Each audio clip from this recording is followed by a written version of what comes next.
नमस्कार विद्यार्थी मित्रांनो, आपण आपल्या सहकार विषयातील पहिलं प्रकरण सहकारी संस्थेचे संघटन या प्रकरणाचा अभ्यास गेले काही दिवस करीत आहोत. कालच्या तासिकेला आपण सहकारी संस्थेच्या संघटन रचनेतील एक पदाधिकारी किंवा अधिकारी म्हणा, सचिव, त्या सचिवाची व्याख्या म्हणजे सचिव कोणाला म्हणायचं, कोणाला म्हटलं जातं आणि सचिव हा जो पदाधिकारी असतो त्याला कोणती कार्य करावी लागतात सहकारी संस्थेच्या दृष्टीने, याचा काल आपण अभ्यास केलेला आहे. त्या भागाचं वाचन करत राहा म्हणजे तुमच्या लक्षात येईल की सचिवाला कोणती कामं करावी लागतात. विद्यार्थी मित्रांनो, सचिव हा एक अतिशय महत्त्वाचा पदाधिकारी आहे. त्याचा जो रोल असतो प्रशासकीय कामामध्ये किंवा कार्यालयीन कामामध्ये, तो फार महत्त्वाचा रोल असतो, फार महत्त्वाची भूमिका त्याला संस्थेच्या डे टू डे वर्किंगमध्ये बजावावी लागते. त्यामुळे या सचिवाच्याकडे काही गुण असणं आवश्यक आहे. त्याच्याकडे काही गुण असायला पाहिजे आणि ते जे गुण आहेत ते जर त्याच्याकडे असतील तर तो आदर्श सचिव ठरतो. त्याला आदर्श सचिव असं आपण मानतो, कारण कार्यालयीन कामाची जबाबदारी ही त्याच्यावर असते. व्यवस्थापन समितीने घेतलेल्या निर्णयांची अंमलबजावणी हा सचिव करत असतो. आपल्या सहकाऱ्यांच्या मदतीनं तो काय करत असतो, व्यवस्थापन समितीने घेतलेल्या निर्णयांची अंमलबजावणी करीत असतो. अगदी थोडक्यात सांगायचं म्हणजे सहकारी संस्था ही कार्यक्षमपणे चालली पाहिजे, संस्थेची उद्दिष्ट साध्य झाली पाहिजे, संस्थेचा नावलौकिक वाढला पाहिजे. तर संस्थेचा नावलौकिक वाढवणं, संस्थेकडून चांगल्या सेवा ग्राहकाला दिल्या जाणं मिळणे, यासाठी सचिव हा सुद्धा एक महत्त्वाचा पदाधिकारी किंवा एक जबाबदार पदाधिकारी ठरतो. आणि त्यामुळे त्याच्याकडे महत्त्वाचे जे काही गुण आहेत ते गुण असणं महत्त्वाचं असतं. तर या सचिवाकडे, सहकारी संस्थेच्या सचिवाकडे कोणते गुण असायला पाहिजेत म्हणजे तो आदर्श सचिव ठरू शकतो, ते आज आपण या व्हिडिओच्या माध्यमातून बघणार आहोत. विद्यार्थी मित्रांनो, सचिवाकडे पहिला एक गुण असायला पाहिजे, पहिला असं नव्हे, एक गुण असायला पाहिजे, तो म्हणजे त्याचं व्यक्तिमत्व हे प्रभावी असायला पाहिजे. त्याची पर्सनॅलिटी ही इम्प्रेसिव्ह असायला पाहिजे. सहकारी संस्थेच्या सचिवाचा संबंध अनेक व्यक्तींशी येतो. सहकारी संस्थेच्या सभासदांशी त्याचा संबंध येतो, संस्थेच्या पदाधिकाऱ्यांशी त्याचा संबंध येतो किंवा शासकीय अधिकाऱ्यांशी त्याचा संबंध येतो. म्हणजे अनेक व्यक्तींशी त्याचा संबंध येत असतो, वेगवेगळ्या कारणांच्या दृष्टीनं, कारणांच्या निमित्तानं. आणि त्यामुळे त्याचं जे व्यक्तिमत्व आहे हे प्रभावी असायला पाहिजे, कारण अनेक लोकांशी त्याला चर्चा करावी लागते, त्यांना माहिती द्यावी लागते, त्यांच्या शंकांचं निरसन करावं लागतं. सभासदांच्या शंका असतील, पदाधिकाऱ्यांच्या शंका असतील, पदाधिकाऱ्यांना एखाद्या गोष्टीबद्दल, एखाद्या धोरणाबद्दल मार्गदर्शन करायचं असेल, सल्ला पण द्यायचा असतो. मग तो सल्ला योग्य शब्दामध्ये, योग्य पद्धतीनं दिला गेला तर तो साहजिकच समोरच्याला तो आवडेल, कदाचित तुमचा सल्ला पटेल. त्यामुळं आदर्श सचिवाकडे प्रभावी सचिवाला आदर्श सचिव होण्यासाठी त्याचं व्यक्तिमत्व प्रभावी पाहिजे. अर्थात व्यक्तिमत्वाचे अनेक पैलू आहेत. त्याच्यामध्ये त्याचा वक्तशीरपणा असायला पाहिजे. वेळेत येणं, कार्यालयामध्ये वेळेत जाणं, कधी आला कधी गेला असं उपयोगाचं नाही. त्याचा परिणाम संस्थेच्या कामावर होतो. सचिवाचंच नाव खराब होतं ना. सचिवाचंच नाव खराब होणार. शांत संयमी असायला पाहिजे. शांत असायला, ऐकून घ्यायला पाहिजे. समोरचा माणूस रागानं बोलणार, आपण पेशन्स सोडता कामा नये. म्हणजे त्याच्याकडे पेशन्स असायला पाहिजे. इतरांचं ऐकून घेण्याची वृत्ती. समोरचा माणूस काय बोलतोय ते त्यांना आधी ऐकून घेतलं पाहिजे. ते गुण आहे तो समोरच्या. काही लोकांना तो ऐकून घ्यायची सवय, थांबा हो तुम्ही असं म्हणण्याची सवय असते काही लोकांना. नाही, त्यांचं ऐकून घ्या. कर्मचाऱ्यांचं ऐकून घ्या. संस्थेकडे आलेल्या ग्राहकाचं ऐकून घ्या. ऐकून घेण्याची वृत्ती त्याच्याकडे असायला पाहिजे. त्याच्याकडे शिष्टाचार असायला पाहिजे. कसं बोलायचं, कसं वागायचं, हे मॅनर्स त्याच्याकडे असायला पाहिजे. असं एकंदरीत त्याचं व्यक्तिमत्व असावं. कारण असं जर व्यक्तिमत्व असेल तर त्याचा प्रभाव हा समोरच्या व्यक्तीवर पडतो आणि त्याचा निश्चितच चांगला परिणाम हा संस्थेच्या कामकाजावर होत असतो. त्यामुळे हा एक गुण, प्रभावी व्यक्तिमत्व हा गुण सहकारी संस्थेच्या सचिवाकडे असायला हवा. सचिवाकडे कल्पकता असायला पाहिजे. कल्पकता म्हणजे काय? तर संस्थेची जी कामं आहेत, ग्राहकांना जी सेवा द्यायची आहे, ती सेवा ही कार्यक्षमपणे दिली गेली पाहिजे. कमीत कमी वेळेमध्ये, कमीत कमी खर्चामध्ये ती दिली गेली पाहिजे. सेवा घेताना ग्राहकाला त्रास होता कामा नये. आणि सध्याचं जे वातावरण म्हणू आपण, हे स्पर्धेचं आहे. सहकारी संस्थेच्या दृष्टीनं स्पर्धा त्या जागतिकीकरणाच्या लाटेमध्ये वाढलेली आहे आणि त्या स्पर्धेमुळे आपल्या ग्राहकाला आकर्षित करून घेण्यासाठी तुमच्याकडून म्हणजे तुमच्या संस्थेकडून दिली जाणारी जी सर्व्हिस आहे ही प्रॉम्प्ट असायला पाहिजे. ग्राहकाचा वेळ वाया जाता कामा नये. त्याचा फायदा निश्चितच संस्थेला होणार आहे. त्यामुळे कमी वेळेमध्ये, कमी खर्चामध्ये काम कसं करायचं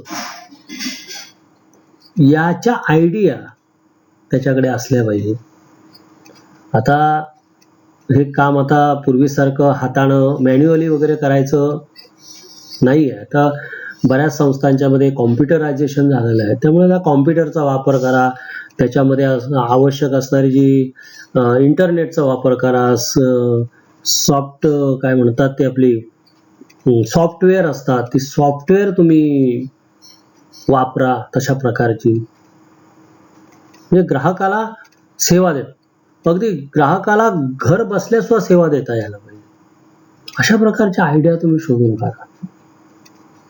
ही कल्पकता म्हणजे कामाच्या दृष्टीने कमीत कमी वेळेमध्ये ग्राहक नजरेसमोर ठेवायचा. त्याला आणि कर्मचाऱ्याला सुद्धा त्याचा त्रास होता कामा नये. आधी ग्राहकाला त्रास होता कामा नये. सेवा त्याला चांगल्या पद्धतीनं मिळायला पाहिजे. अशा कल्पकता ज्या आहेत त्या कल्पकता त्यानं शोधायला पाहिजेत. म्हणजे कल्पकता गुण हा सचिवाकडे आहे. कारण तो त्या कार्यालयाचा प्रमुख असतो. त्याला तो अधिकार किंवा त्याची ती जबाबदारी आहे. त्यानं ते काम कसं करून घ्यायचं ते. ठीक आहे. तिसरा कोणता गुण आहे तो आपण बघू. संभाषण कौशल्य हा व्यक्तिमत्वाचा पण भाग आहे.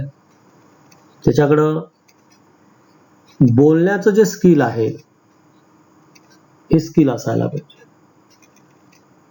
समोरच्या व्यक्तीशी बोलत असताना तारतम्यानं बोलणं, सभ्यता शिष्टाचार पाळून बोलणं समय सूचकता पाळून बोलणं.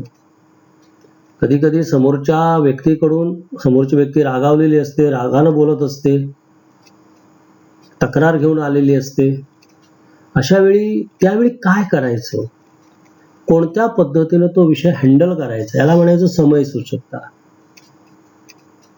मग ती समय सूचकता त्याच्याकडे असायला पाहिजे. हा संभाषण कौशल्याचा भाग आहे, तर हे संभाषण कौशल्य हे त्याच्याकडे असायला हवं. संस्था जो व्यवसाय करते त्या व्यवसायाचं ज्ञान पाहिजे.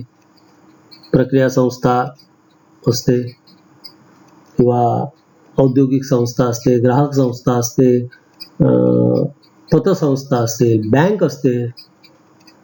प्रत्येकाचा व्यवसाय वेगवेगळा आहे ना. ज्या संस्थेचा तो सचिव आहे त्या संस्थेच्या व्यवसायाचं जे ज्ञान आहे ते ज्ञान त्याला असायला पाहिजे. ते कार्यालयी ज्ञान त्याला असायला पाहिजे आणि तांत्रिक ज्ञान सुद्धा त्याच्यातलं त्याच्याकडे असायला पाहिजे. संस्था कोणकोणती सेवा पुरवते याचं ज्ञान त्याच्याकडे असायला पाहिजे. ठीक आहे. पुढचा गुण कोणता तो बघू. कायद्याचं ज्ञान. कायद्याचं ज्ञान सचिवाकडे असायला पाहिजे. तो म्हणजे लॉयर वगैरे असण्याची गरज नाही, पण तोंड ओळख, त्या कायद्यांची जुजबी ज्ञान हे त्याच्याकडे असायला पाहिजे.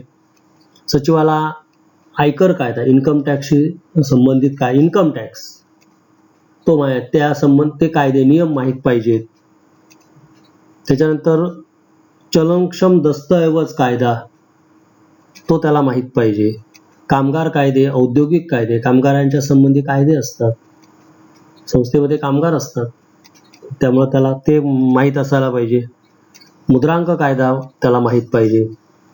MRTP ऍक्ट जो आहे, मक्तेदारी आणि गैरव्यवहार प्रतिबंधक कायदा, प्रदूषण नियंत्रण कायदा, माहितीचा अधिकार कायदा, RTI right to information 2005,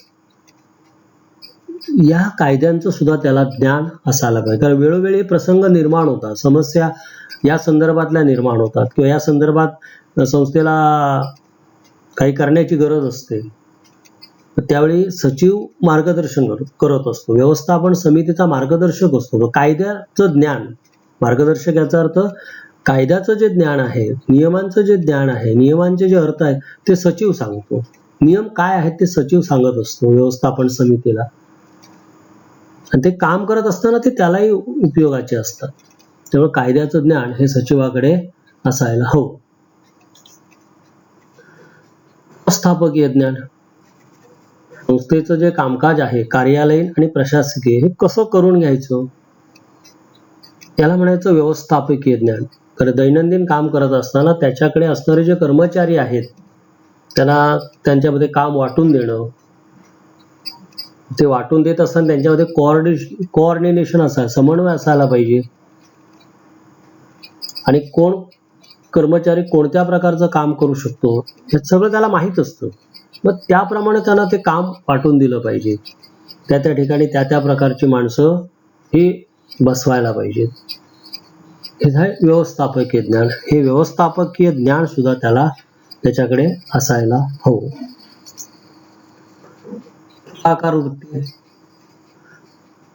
lead करण्याची त्याच्यामध्ये टेंडन्सी असायला पाहिजे. तुम लढो हम कपडा संभालता है असं उपयोगाचं नाही. सहकारी संस्थेच्या हिताच्या दृष्टीनं काही योजना तयार करून त्याची कार्यवाही करावी लागते. योजना तयार करणं पुढे होऊन त्यानं करायला पाहिजे.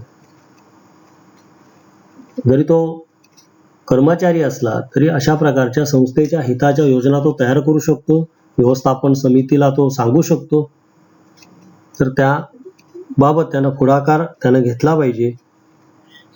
आणि कर्मचाऱ्यांना बरोबर घेऊन जाणं, त्यांच्याकडून काम करून घेणं, हे जे आहे याला म्हणायचं पुढाकार वृत्ती. ती पुढाकार वृत्ती जी आहे ती त्याच्याकडे असायला हवी. आणखी एक महत्वाचा गुण जो आहे तो म्हणजे जनसंपर्काची आवड त्याला असायला पाहिजे. संपर्क त्याचा वाढला पाहिजे, त्याला वाढवला पाहिजे. संस्थेच्या हिताच्या दृष्टीने ते आवश्यक असतं, कारण जास्तीत जास्त लोक संस्थेशी कनेक्ट असायला पाहिजे. संस्थेची सभासद संख्या त्यामुळे वाढू शकते, संस्थेचं भागभांडवल त्यामुळे वाढू शकतं, संस्थेकडेच्या ठेवी त्यामुळे वाढू शकतात, फायदा होतो संस्थेचा. संस्थेकडून सेवा घेणाऱ्यांचं प्रमाण वाढू शकतं, संस्थेची उलाढाल वाढू शकते आणि त्यामुळे त्या ठिकाणी जनसंपर्काची आवड ही सचिवाकडे असायला पाहिजे. साधारणतः हे जे गुण आहेत, हे प्रमुख गुण आहेत आदर्श सचिव ठरण्यासाठी, आणि एवढ्या गोष्टी त्याच्याकडे जर असतील तर तो एक आदर्श सचिव ठरू शकतो आणि त्या आदर्श सचिवामुळे संस्थेचं काम हे अधिक चांगल्या पद्धतीनं होऊ शकतं. तर विद्यार्थी मित्रांनो, आज आपण या ठिकाणी आदर्श सचिवाचे गुण जे आहेत ते तुम्हाला मी या व्हिडिओच्या माध्यमातून सांगण्याचा प्रयत्न करीत आहे. तुम्ही परीक्षेच्या दृष्टीने हा प्रश्न अतिशय महत्त्वाचा आहे, तुम्हाला सांगून ठेवतो मी. तर आदर्श सचिवाचे गुण सविस्तर स्पष्ट करा असा प्रश्न 10 मार्क्ससाठी बोर्डाच्या परीक्षेमध्ये बऱ्याचदा विचारला जातो. त्यामुळे हा जो प्रश्न आहे तो तुम्ही व्यवस्थित करून ठेवायचा आहे. आजचा स्वाध्याय म्हणून तुम्हाला आम्ही हा प्रश्न देतोय. आदर्श सहकारी संस्थेच्या आदर्श सचिवाचे गुण सविस्तर स्पष्ट करा, किंवा आदर्श सचिव होण्यासाठी सचिवाकडे कोणते गुण आवश्यक असतात ते सविस्तर स्पष्ट करा. तर पुस्तकामध्ये त्याचं उत्तर अगदी व्यवस्थित दिलेलं आहे, ते तसंच्या तसं तुम्ही लिहून तुमच्या वहीमध्ये ठेवा. ओके.